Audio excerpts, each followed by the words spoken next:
Assalamualaikum warahmatullahi wabarakatuh, anak-anak semua. Waalaikumsalam warahmatullahi wabarakatuh. Belum semuanya kita mulai, alangkah baiknya kita berdoa terlebih dahulu. Berdoa dimulai, doa selesai. Selanjutnya coba saya cek terlebih dahulu. Fahmi ada, Adi Bayu ada, Dwi Nur ada. Oke, alhamdulillah.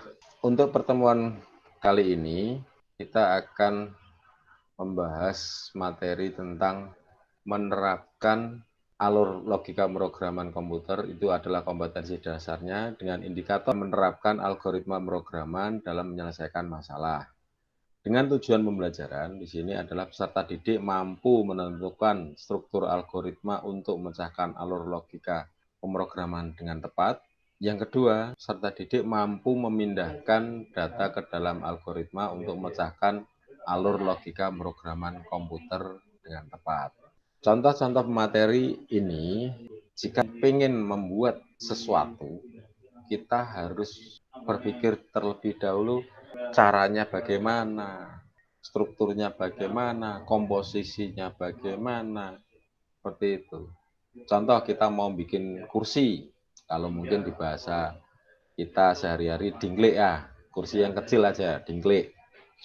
Apa yang kita butuhkan? Kayu, gergaji, paku, palu, nah seperti itu. Selanjutnya Bapak akan bagikan file modul 3.1.2 menerapkan algoritma pemrograman dalam penyelesaian masalah di Google Classroom. Gimana? Sudah di-download? Sudah. Nah, oke. Selanjutnya silahkan kalian baca terlebih dahulu itu modulnya sambil Bapak jelaskan. Ini PowerPoint-nya ya. Ya, Pak. Selanjutnya adalah ini contoh-contoh algoritma, contoh-contoh cara penulisan kita menulis untuk menyelesaikan suatu permasalahan, coba kita sinkronkan dengan bahasa-bahasa yang di komputer, bahasa-bahasa pemrograman. Umumnya algoritma yang pendek atau singkat memiliki tingkat kerumitan yang rendah, sementara algoritma panjang memiliki tingkat kerumitan yang tinggi. Ini contoh yang sederhana. Tentu kalian bisa menghitung luas segitiga. Algoritma menghitungnya gimana? Caranya menghitung luas segitiga gimana? Pak, kita harus tahu alasnya. Pak, kita harus tahu tingginya. Seperti itu. Setelah kita tahu alas dan tingginya, kita baru bisa menghitung. Luas segitiga adalah alas kali tinggi kali setengah. Atau mungkin bahasanya kita lebih familiar setengah alas kali tinggi. Nah, seperti itu. Setelah kita hitung, baru bisa kita tampilkan luasnya. Contoh algoritma di atas adalah algoritma sederhana. Ini sangat sederhana, simple. Cuma 5 langkah. Selanjutnya, ini ada pengembangannya. Pak, ini bagaimana. Ini contoh selanjutnya. Sekilas algoritma sebelumnya, ini maksudnya, ini tampak benar sudah. Tapi, jika dicermati, masih mengandung kesalahan, ada kesalahan. Kesalahannya apa? Ini contoh selanjutnya. Contoh, ini start, baca data alas dan tinggi, periksa data alas tinggi. Jika data alas dan tinggi lebih besar dari 0, maka lanjutkan ke langkah 4. Jika tidak, maka stop. Nah, ini yang dimaksud perbaikannya. Jadi ada proses checking. Apakah nilai alas dan tingginya itu lebih besar dari 0? Jadi arah pengembangannya seperti itu. Jadi di situ setelah jika benar, oh alasnya lebih dari 0, oh tingginya sudah lebih dari 0, maka bisa dilanjutkan langkah keempat. Seperti itu.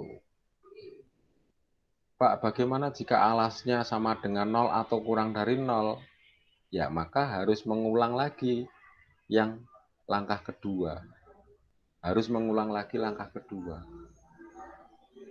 Pak, bagaimana kalau tingginya aja yang kurang dari 0? Ya, sama.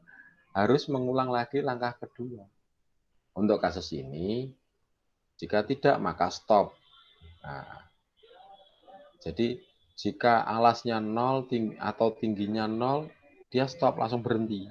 Contoh lain, yang tulisan maka stop ini diganti, maka kerjakan langkah 2. Jadi dari kasus ini aja kita sudah bisa mengembangkan berbagai macam alternatif. Ini materi hari ini. Kesimpulannya, algoritma harus benar. Kedua, algoritma harus berhenti. Ketiga, dan setelah berhenti, algoritma harus memberikan hasil yang benar. Benar, berhenti, hasil benar. Ada yang ditanyakan? Bagaimana? Tidak, Pak. Selanjutnya, Bapak sudah kirim tadi filenya untuk soal pengetahuan, lembar jawaban, dan LKPD di Classroom. Silahkan download file-file tersebut, file soal pengetahuan, lembar jawaban pengetahuan, dan LKPD-nya. Oke, sudah di-download? Sudah, Pak. Oke, selanjutnya silahkan kalian kerjakan terlebih dahulu untuk soal pengetahuan. Di situ ada soal pengetahuan, pengerjaannya kerjakan di lembar jawaban pengetahuan. Kalian masukkan namanya. Terus yang selanjutnya, pahami terlebih dahulu, itu langkah kerja di LKPD. Di situ ada langkah kerja 1, 2, 3, dan seterusnya. Di situ pahami terlebih dahulu. Kalian di situ akan dijelaskan, kalian harus ngapain, harus apa, langkahnya bagaimana. Di situ ada kerja. Di situ langkah kerja sudah tertulis dengan jelas. Selanjutnya, kalian silahkan kerjakan LKPD. Jadi, tugasnya ada 2, kerjakan soal pengetahuan, kerjakan LKPD. Oke, saya kasih waktu. Oke, sudah selesai ya. Waktunya habis. Silahkan dikumpulkan lembar jawaban dan LKPD-nya. Silahkan dikumpulkan. Gimana, sudah mengumpulkan semuanya? Sudah, Pak. Oke. Sudah, Pak. Oke, jadi untuk materi kali ini pembahasannya seperti itu, contoh-contohnya seperti itu. Barangkali kalian ada masukan atau Pak, gimana materinya, kalau mungkin lebih enaknya gimana Pak, kalau lebih contoh-contohnya lebih diperbanyak. Nah, silakan jika ada saran, masukan, atau bahkan kritik silahkan. Gimana? Ada? Berhubung tidak ada. Next, materi selanjutnya adalah menjelaskan algoritma dengan menggunakan flowchart. Flowchart itu apa sih, gambar? Flowchart itu adalah bagan gambar. Ya, contoh kalau di kelas itu ada struktur organisasi kelas, di situ ada ketua, wakil ketua kelas, sekretaris, bendara, seperti itu. Kan biasanya ada gambar kotak-kotak susun ke bawah. Itu gambarannya flowchart itu seperti itu.